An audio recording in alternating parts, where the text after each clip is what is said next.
Quiero agradecerles esta oportunidad para que el país sepa cómo se hizo esta contratación de la vía Ocaña-Gamarra, porque aquí desafortunadamente hay una serie de interpretaciones inexactas, erróneas, que me gustaría clarificar.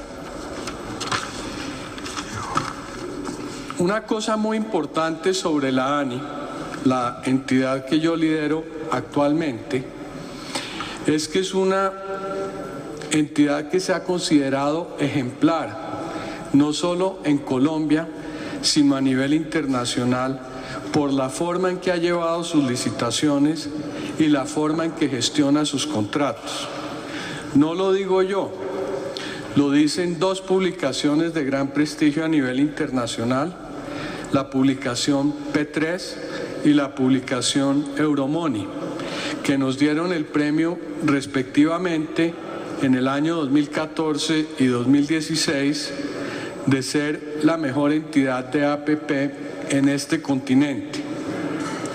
Además, la función pública, en su evaluación que hizo de los ministerios y de las agencias ligadas a los ministerios, 72 instituciones, determinó que la mejor calidad de la administración se encontraba en la ANI, de todo el gobierno nacional.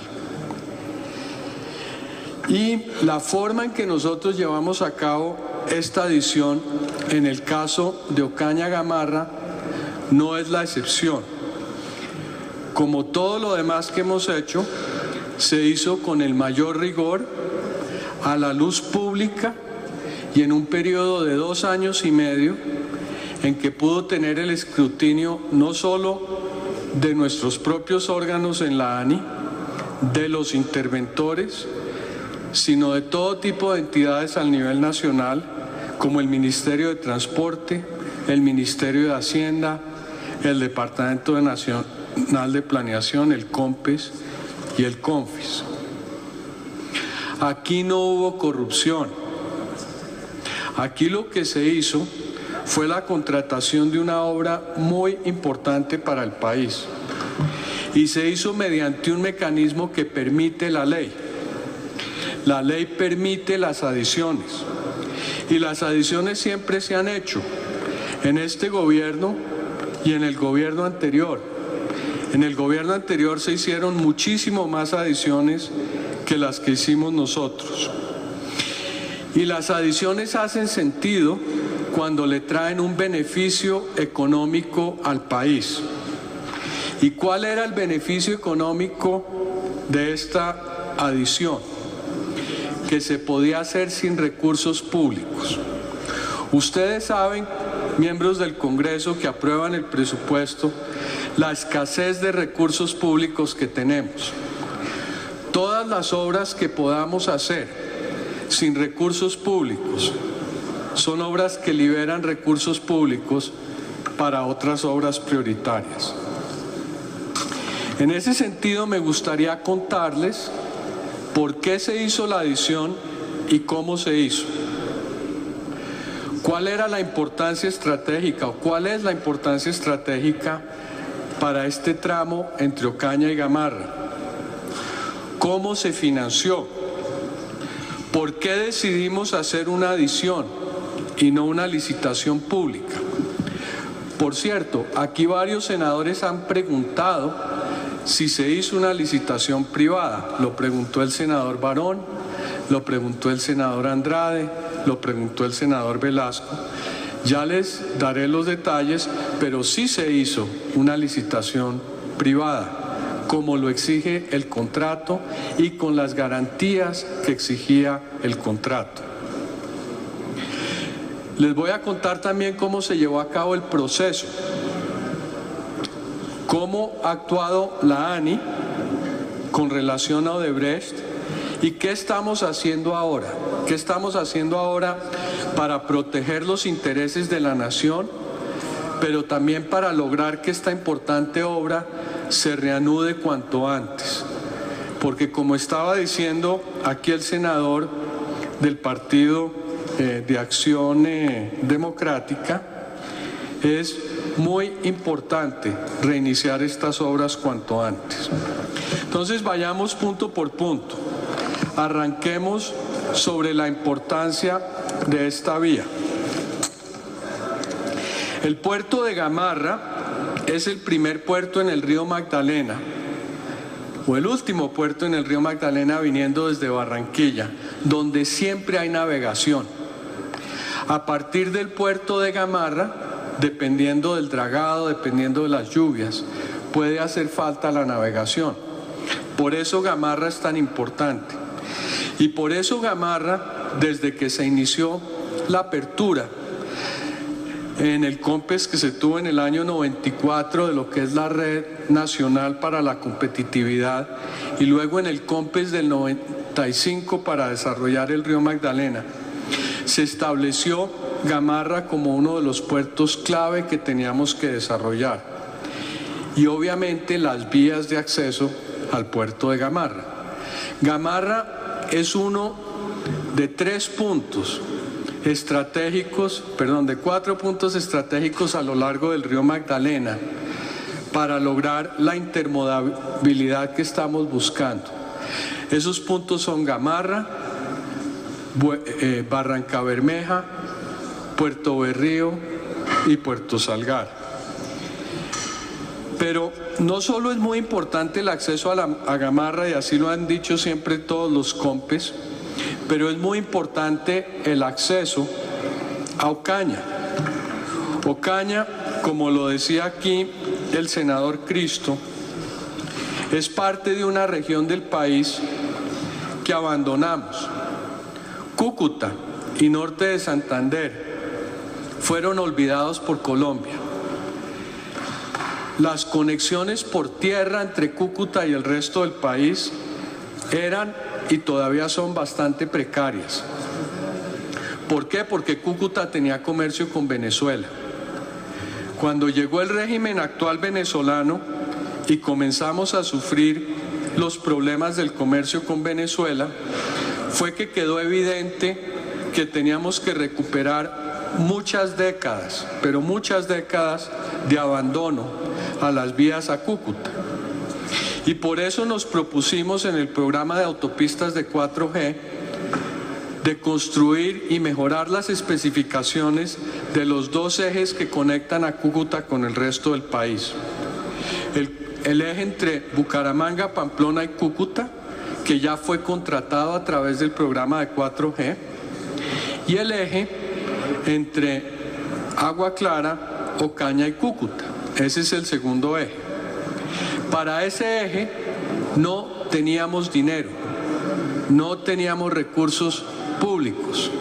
Tan es así que al día de hoy el tramo entre Ocaña y Cúcuta, que ha sufrido o ha tenido un mejoramiento muy importante con inversiones del Fondo de Adaptación y el Invías, todavía no ha podido ser contratado como una vía de 4G. Pero sí logramos hacerlo en la vía entre Ocaña y Agua Clara, porque encontramos un mecanismo para hacerlo sin recursos públicos. Es por esta razón la importancia de este segmento que se incluyó entre las vías de 4G, incorporación que fue finalmente oficializada en el COMPES 3817 del año 2013. Ahora, ¿cómo se financió esto? Porque acuérdense que toda la lógica detrás de hacerlo por vía de adición era conseguir hacerlo sin aportes de recursos públicos. Y aquí les comento cuál es el problema que estábamos enfrentando.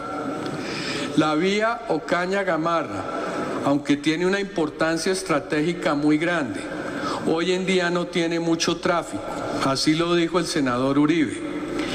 Y por esa misma razón, que no tiene mucho tráfico, no podía generar los peajes para ser construida sin aportes públicos.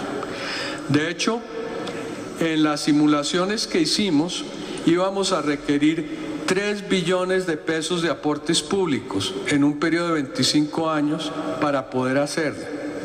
Y no teníamos esos 3.5 billones de pesos. Si lo hubiéramos hecho por obra pública, hubiéramos necesitado 1.8 billones de pesos.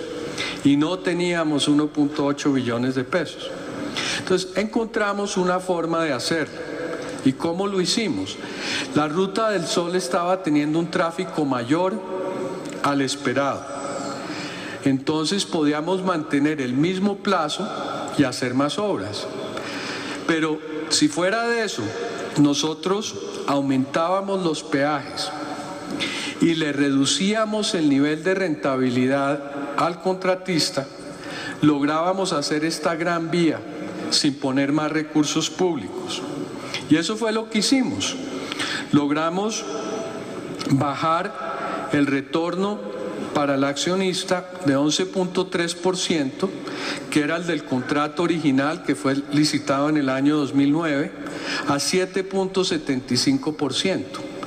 Por eso pudimos añadir 1.2 billones de pesos en obras sin que tuviéramos que poner recursos públicos. Ahora, eso genera una gran pregunta, y es la pregunta de por qué se hizo una adhesión y no una licitación.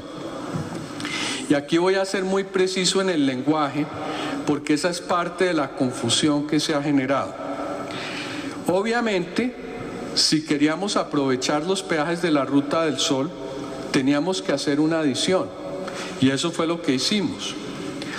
Una adición muy bien negociada, les cuento, porque, por ejemplo, el Invías había hecho sus estudios con una firma española y solo el tramo entre Agua Clara y Ocaña, sin incluir la parte de Agua Clara y Gamarra, fue costeada a 1.8 billones de pesos, solo la parte que iba hacia norte de Santander. Con la optimización que hicimos, logramos hacer todo por 1.2 billones de pesos. Se logró una negociación muy favorable, como lo dijo el ministro, porque redujimos el margen de utilidad y porque optimizamos los diseños. Ahora, el contrato decía desde la época en que fue contratado en el año 2009, que si se hacían adiciones, estas adiciones, el contratista tendría la obligación de publicarlas, hacerlas públicas, para que terceros pudieran ofertar en la adición. Eso es muy inusual, la mayoría de los contratos no lo tienen, pero este contrato lo tiene. Y así se hizo.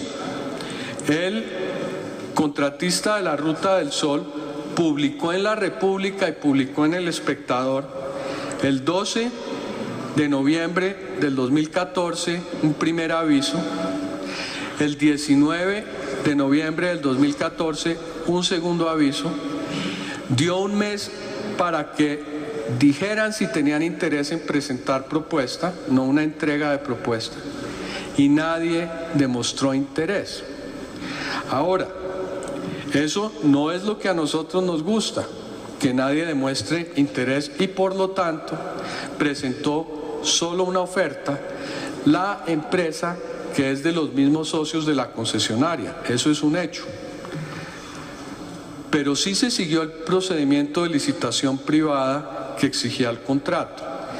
Y no es de sorprenderse que en ese tipo de situación no aparezcan terceros, porque después de la negociación tan dura que tuvimos y el hecho de que estos señores tenían allí las fuentes de materiales y la maquinaria, iba a ser muy difícil para un tercero que no estuviera en la zona superar esa oferta. Pero debo decirle al país que sí se le dio la oportunidad a terceros de que presentaran una mejor oferta. Eso sí se hizo. Ahora, hay una serie de temas relacionados a la legalidad de esta adición. Y yo no soy abogado, pero les resumo en 3 frases o 3 temas cuáles eran los asuntos de legalidad. Eran 4 realmente. Uno es si estábamos superando el monto, el valor que se podía adicionar. Y lo que nos dijo la Corte Constitucional en una sentencia del 2012 es que podíamos adicionar hasta 50% del valor. Y adicionamos el 30%, fue menos del 50%. Nos dijo que podíamos extender el tiempo hasta en un 60%, porque se firmó bajo la ley 1150. Y adicionamos 0 años, senador Robledo. El tiempo máximo del contrato original es el mismo tiempo máximo del contrato nuevo. Cuando usted habla de 20 años es el tiempo esperado, pero el tiempo máximo del contrato se mantuvo igual. La tercera cuestión, que era la más difícil, es si esa vía era parte dentro del corredor vial. Las interpretaciones que se habían hecho en el INVIAS, el Ministerio de Transporte y la ANI por mucho tiempo, era que si era una vía interconectada e importante para la vía principal, se consideraba parte del corredor vial. De hecho, muchas de las adiciones que se hicieron en el gobierno del presidente Uribe siguieron ese precepto, hicieron adiciones que fueron transversales o complementarias a la vía principal. Ahora, la ministra Cecilia, no estando totalmente tranquila con esa interpretación de nuestros abogados e interventores, hizo una consulta al Consejo de Estado. Y el Consejo de Estado literalmente dijo que el concepto de corredor vial incluía redes de carreteras que estuvieran debidamente interconectadas al corredor principal. Y ahí se nos acabó la última duda. No solo hicimos lo que ya había hecho el gobierno anterior, sino nos lo dijo el Consejo de Estado. Entonces, teniendo esa tranquilidad, nosotros procedimos a hacer la adición. Y ahora, ¿cómo fue el proceso? Porque muchas veces la gente piensa que estos procesos de aprobación los hacemos a escondidas y a las carreras. Si uno quisiera hacer algo mal hecho, lo haría en 3 días y no le contaría a nadie. Nosotros hicimos todo lo contrario. En aras de la transparencia, nos tomamos 2 años y medio, desde el momento en que le anunciamos el interés de esta adición a la concesionaria, hasta el momento que se firmó el acta de inicio. ¿Y por qué nos demoramos tanto tiempo? Nos demoramos tanto tiempo porque queríamos asegurarnos que estábamos haciendo las cosas debidamente desde el punto de vista jurídico, que estábamos haciendo un negocio financieramente viable y que estábamos teniendo la opinión de todas las entidades importantes. Entonces, por cierto, hicimos algo que no se hacía antes en Colombia. Lleva 30 minutos, director. ¿Cuánto tiempo necesita? Un momento más. Si vemos, por ejemplo, las adiciones... 10 minutos más. ¿10 minutos más? No, necesito 5 minutos más. Bueno, le damos 5 entonces. Sí, mucho bueno. Si vemos las adiciones que se hacían en el pasado, en la misma adición se adicionaban obras y diseños.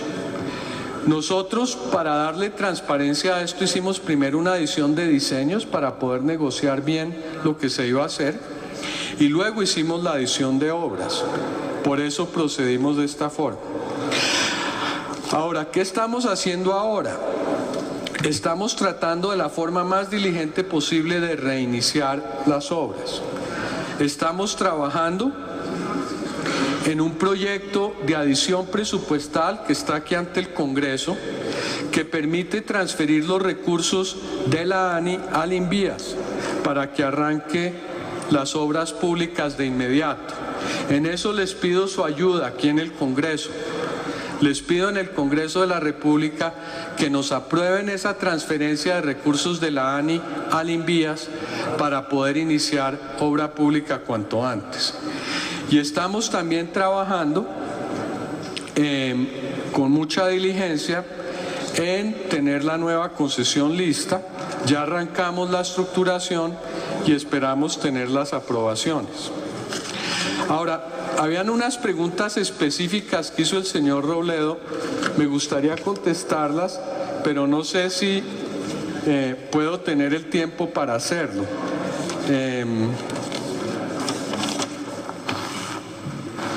Pues, habían unas preguntas muy específicas que hizo el senador Robledo que me gustaría responder.